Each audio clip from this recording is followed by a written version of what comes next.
Mejora tu comunicación. La voz. Lección 1. Herramientas de la voz. En este curso trabajaremos sobre cómo mejorar tu comunicación verbal. Comenzaremos viendo un video con algunos conceptos teóricos. Luego rescataremos los principales puntos expuestos para, finalmente, relacionar lo aprendido con ejemplos. Te invitamos a que veas este fragmento de una charla que dio Julián Treyer, un destacado conferencista experto en sonido y comunicación verbal.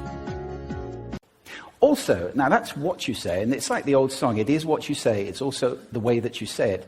You have an amazing toolbox. This instrument is incredible, and yet this is a toolbox that very few people have ever opened.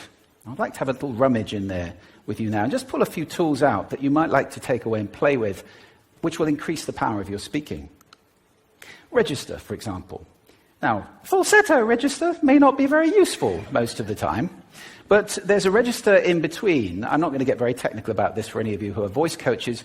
You can locate your voice, however. So if I talk up here in my nose, you can hear the difference. If I go down here in my throat, which is where most of us speak from most of the time. But if you want weight, you need to go down here to the chest. You hear the difference? We vote for politicians with lower voices. It's true. Because we associate depth with power and with authority. That's register. And we have timbre. It's the way your voice feels. Again, the research shows that we prefer voices which are rich, smooth, warm, like hot chocolate. Well, if that's not you, that's not the end of the world, because you can train. Go get a voice coach.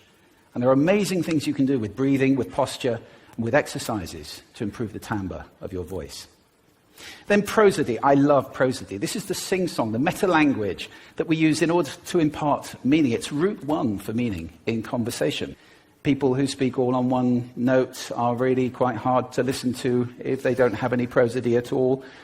That's where the word monotonic comes from, or monotonous, monotone. Also, we have repetitive prosody now coming in, where every sentence ends as if it were a question, when it's actually not a question, it's a statement. And if you repeat that one over and over, it's actually restricting your ability to communicate through prosody, which I think is a shame. So let's try and break that habit. Pace. I can get very, very excited by saying something really, really quickly, or I can slow right down to emphasize.